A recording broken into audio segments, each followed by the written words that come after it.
çiftet bëhen prindër, është shumë e zakonshme që të përjetojnë kriza dhe të ndjejnë humbje të intimitetit. Shtimi i përgjegjësive, lodhja fizike dhe mungesa e kohës për njëri tjetrin mund të krijojnë distancë emocionale dhe fizike. Shumë prindër ndihen të stresuar, të lodhur dhe shpesh humbasin energjinë për afeksion ose komunikim romantik, gjë që mund të ndikojë në lidhjen e tyre. Krizat në çift nuk do të thotë që marrëdhënia është e dështuar, ato shpesh janë një fazë natyrshme e adoptimit ndaj rolit të ri të prindërimit. Është rëndësishme të ruhet komunikimi i hapur, të caktohen momente vetëm për çiftin dhe të kërkohet mbështetje kur nevojitet, qoftë nga familja, miqt apo këshillim profesional. Shumë prindër që praktikojnë ndërveprime të vogla të përditshme si përqafime, biseda të shkurtra dhe momente të përbashkëta arrin të rifitojnë intimitetin dhe afërsinë e humbur.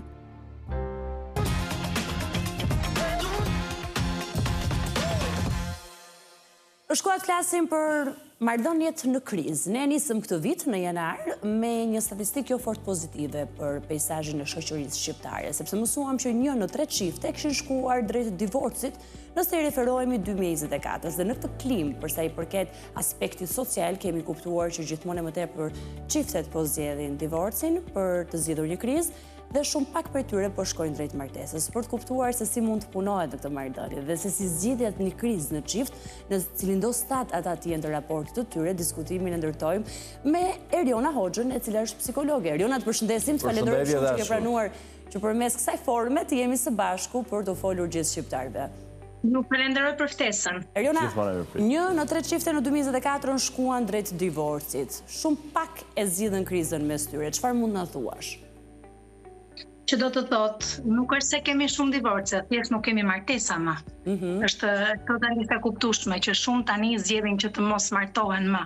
Pra është një zgjedhje e lirë, jo si dikur që ti duhet të martohesh për forcë zakoni, duhet të qëndroje në një familje për forcë zakoni, që do të thotë do lijem me një anë plotësimi personal, do lijem me një anë komunikimin e mirë, mbështetjen emocionale nga partnerit e gjitha me radhë. Pra, sot nuk duan të qëndrojnë në një marrëdhënie vetëm nga zakoni, duke zgjedhur po themi të jenë të palumtur, duke zgjedhur të mos jenë komunikues. Pra, mendoj që kjo e shpjegon të gjithë gjën, duke dhënë pak shkaqet pse kemi sot kaq shumë zgjidhje martesash.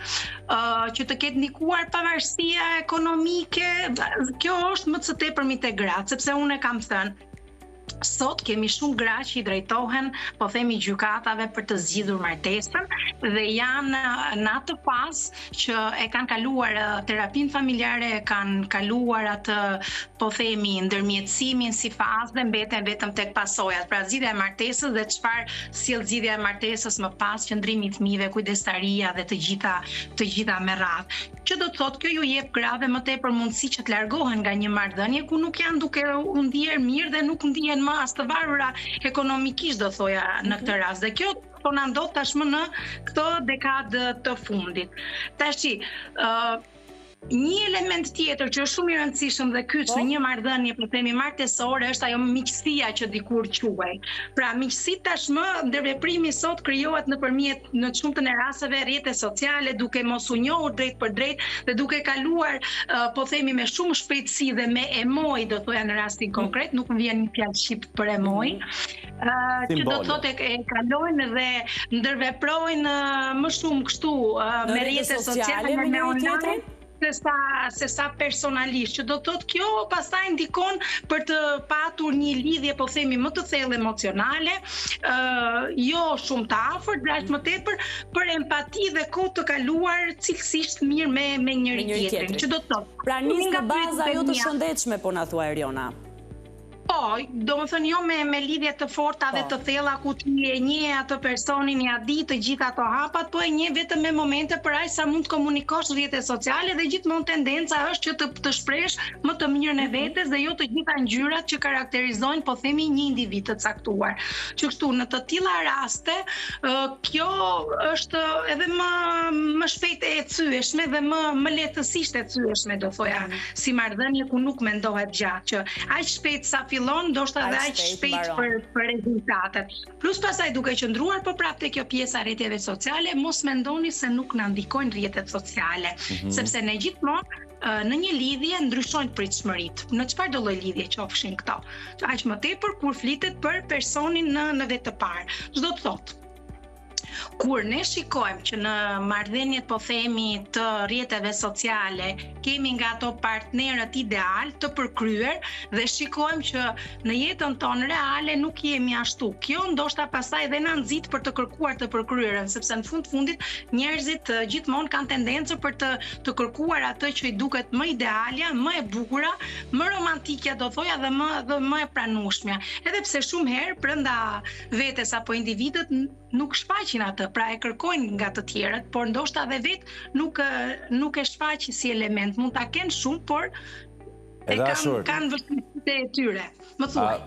Le të bëhemi pak ilustrues. Ndoshta të sjellim në vëmendje të publikut disa situata reale që ndodhin në përditshmërinë e çifteve dhe të japim ndoshta një sugjerim zgjidhje në aspektin psikologjik dhe fushës që ju përfaqësoni.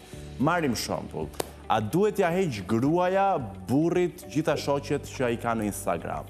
Është një nga arsyet pse çifti edhe mund të shkojë në krizë, në grindje. Unë mendoj dhe jo më larg se sot, domethënë me personat që kam pasur të bëj sot, që kanë qenë patjetër në momente të zgjidhjes martesës së tyre, mendoj se kjo puna e rrjeteve sociale duhet të jetë një indiferentizëm i plot nga secili partner, që do të thotë as nuk kanë pse ta kenë njëri tjetrin rrjete sociale. Nëse nuk e kanë, janë më të qetë sepse kështu nuk do humbin kohë për të parë se çfarë është problemi shtyr. Urdhro? Është problemi shtyr, nuk është problemi zgjidhur. Çdo të thotë i shtyr dhe i zgjidhur. Që praktikisht në qoftë se nuk ndiqeni, kurioziteti do jetë përsëri aty, edhe do hulumtojmë. Ndoshta hulumtimi është edhe më i madh ka shi partneres apo partnerit në këtë rast. Unë mendoj që kjo duhet vlej si një këshill, të qenurit kurioz nuk ndihmon, se populli thot kurioziteti vret dhe macen që ka 7 jetë dhe jo më neve njerëzit që nga një kemi. Që do të thotë, unë dua ta bëj pak më shumë të thjeshtë se kur mendojmë kështu zgjidhjen e martesës, se ndoshta edhe kjo është një element tjetër i dashur, që neve tashmë flasim gjatë gjithë kohës pasojat, gjëra negative, ku ndoshta duhet kishte më shumë do thoja më shumë emisione ku realisht promovohet dashuria dhe jo nga këto emisione tashmë ku dashuria materializohet, më vjen keq ta them këtë gjë, se nuk vlen fare si modele, përkundrazi, aq të shpejt e kanë konsumin e tyre, janë fiks një gjë e blerë, që kështu jam totalisht dakord që të ketë emisione që promovojnë dashurinë, që promovojnë patjetër pse jo sakrificën, sepse dy njerëz kur rinë bashk duhet dhe të sakrifikojnë, ashtu sikurse edhe përgjegjësia është hap më vete, por dhe kjo vendosmëria për ta zgjidhur një martesë, që do të thotë duhet t'i japim pak më shumë kohë tjetrit. Mendoj që një nga elementet kryesor është komunikimi. Unë shpeshherë shikoj çifte që kur arrin të zgjidhin martesën, sepse unë pastaj duke qenë eksperte psikologe për bërë një vlerësim psikologjik ligjor në gjykatë, unë jam tek pasojat, që do të thotë i kanë kaluar ca hapa dhe unë pastaj jam te rekomandimi. Unë dhe kolegë të tjerë që ligji i thret për këtë gjë. Që do të thotë kur them vendosmëria për të zgjidhur një martesë, e vendosin dhe i drejtohen gjykatës, pra nuk e flasin. Dhe unë shpeshherë gjej bashkëshort konfuz që as nuk i din arsyet reale pse partneri po e le. Pra komunikimi është thelbi. Nëse dy njerëz nuk ulen dhe ta flasin një problematikë që kanë, por mbi vendosin problematika të tjera, patjetër që kjo do sjelli një ngërç marrëdhënien e tyre, patjetër që do sjelli tronditjen, patjetër që do sjelli pastaj edhe mbarimin e kësaj marrëdhënie, duke mos menduar në pasojat. Po, nisur nga përvoja jote, çfarë ke dëshmuar së fundmi kur mëson çifti që njëra palë ka tradhtuar, vjen divorci apo ka edhe një zgjidhje, marrë një kohë dhe fali njëri tjetrin? I kemi të dy elementet e dashur, paktën unë i shikoj në përditshmërinë time. Kemi nga ata partnerë, edhe pse kanë qenë të tratuar, e ndjejnë si nevojë për vazhdimsitë familjes, për ndjenja personale, për atë ndjenjen e përgjegjësisë që thash që nuk janë vetëm dy individ të rritur, po kanë edhe 2-3 fëmijë në mesin e tyre.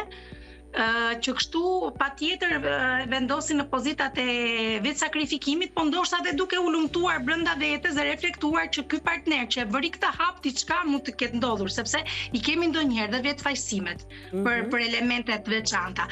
Dhe kemi dhe nga ato rastet e tjera pastaj që jo vetëm janë drastik për ta zgjidhur martesën, por nëpërmjet fëmijëve mundohen që dhe të dëmtojnë partnerit tjetër. Pra, bëhen aq shumë konfuz dhe inatçore në përditshmëri që duan ta dëmtojnë partnerin jo vetëm si partner, po dhe si prind.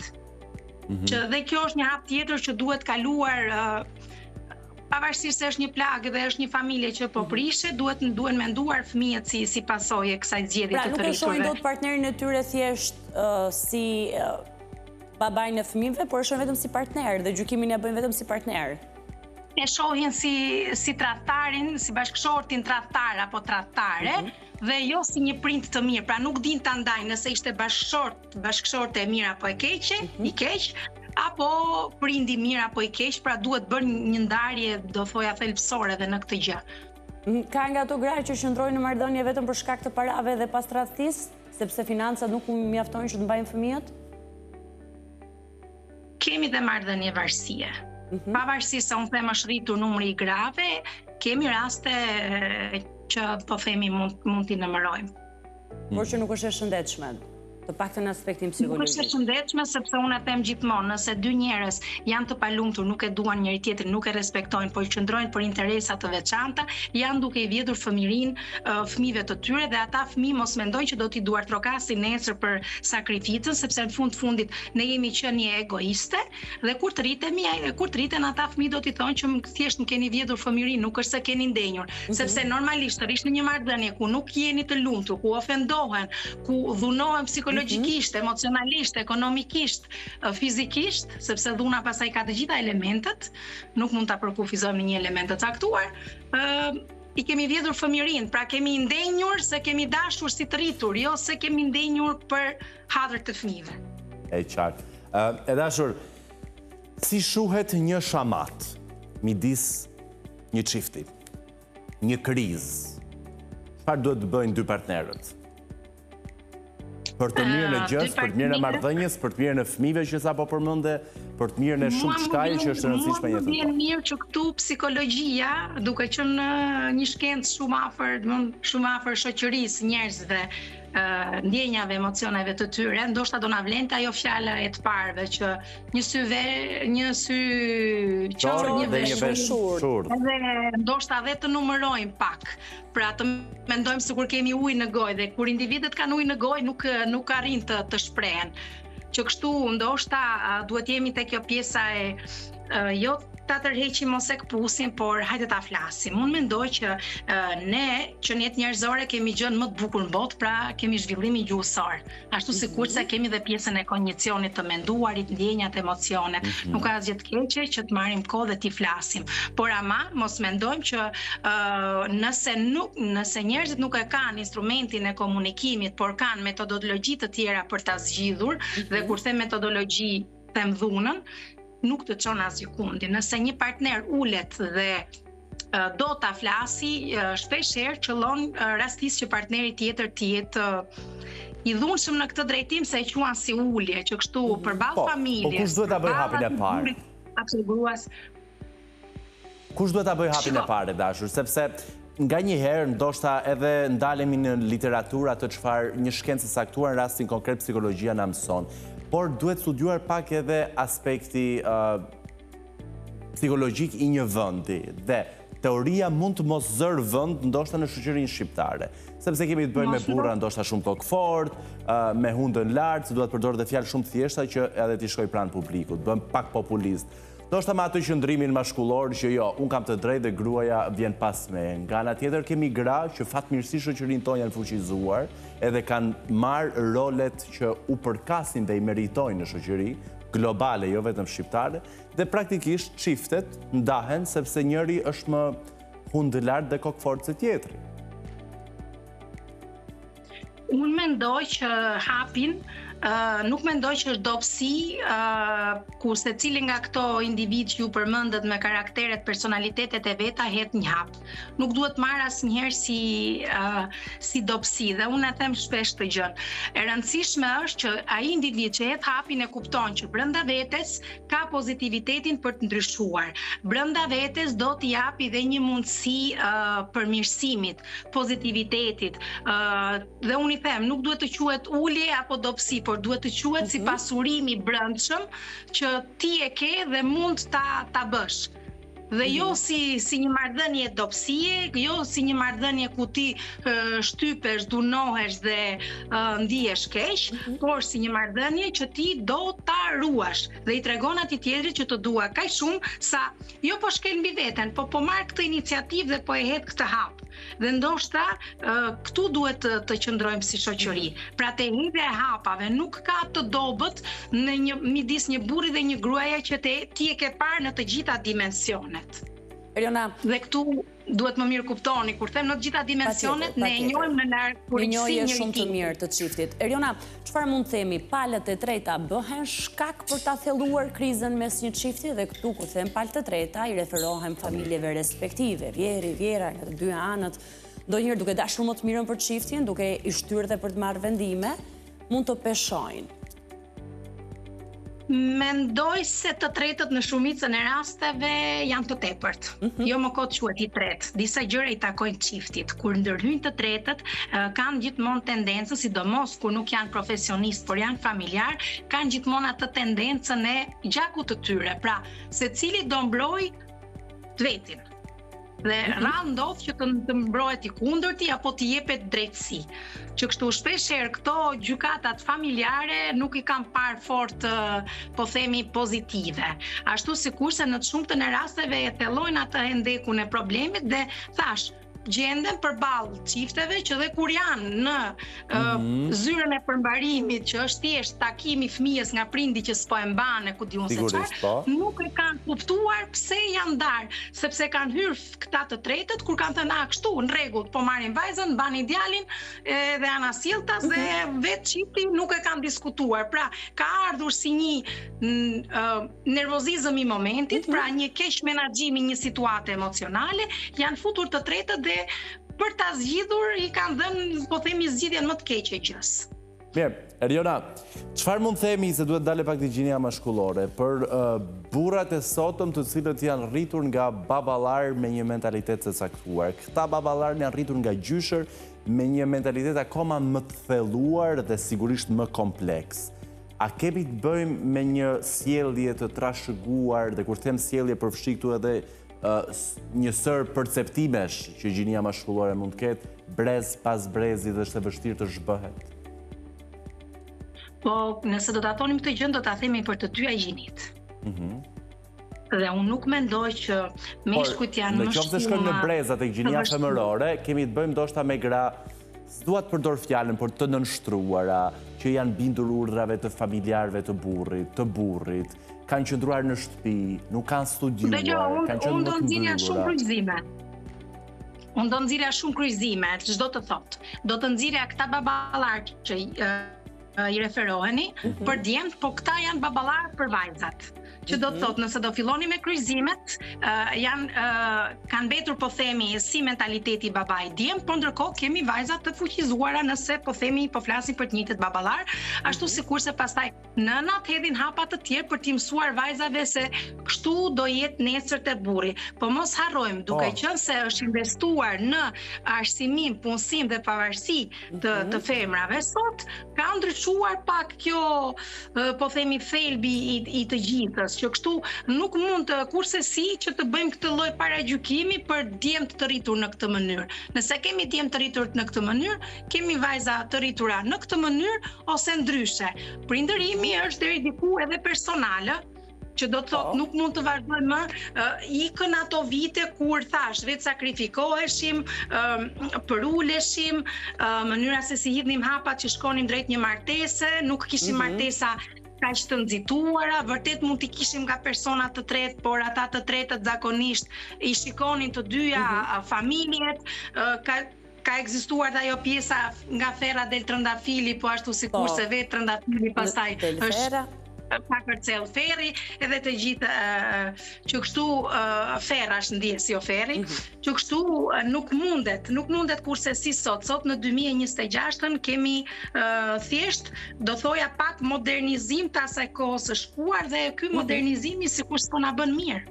Mirë, Eriona, ne të duam në studio në takimin e radhës për diskutuar nga afër çdo detaj tjetër të gjithë kësaj pikpyetje. Nuk ja u premtoj, por do mundohem. Do mundohesh, dhe kaq mjafton për ne për të na bërë më pozitiv. Eriona, faleminderit shumë, e vlerësoj shumë mendimin e profesionist dhe ndërkohë urojmë shumë. Ti kemi folur atyre të cilëve kanë patur nevojë për këtë bisedë. Është koha që t'i tregojmë publikut që do të jemi me një histori dashurie, ku dashuria ka nisur nga 2 rotaku dhe është krijuar një familje shumë e bukur. Sepse me vete në këto udhë që bëjnë me biciklet, marrin edhe bebin 7 muajsh. Po, kur themi 2 rota, kemi të bëjmë me bicikletën, po është mënyra se si i quajtëm bicikletat në fillim fare kur erdhën në Shqipëri. Sërish shumë e veçantë, një familje shumë e veçantë, fokusi i tyre është tek sporti dhe ciklizmi, por dhe një histori dashurie që lind pikërisht nga xhirët me bicikletë. Përgëzime Megit për përzgjedhjen dhe ne i themi publikut menjëherë pas publicitetit ju e shihni materialin, ne bashkë do shihemi ditën e Ju duam shumë.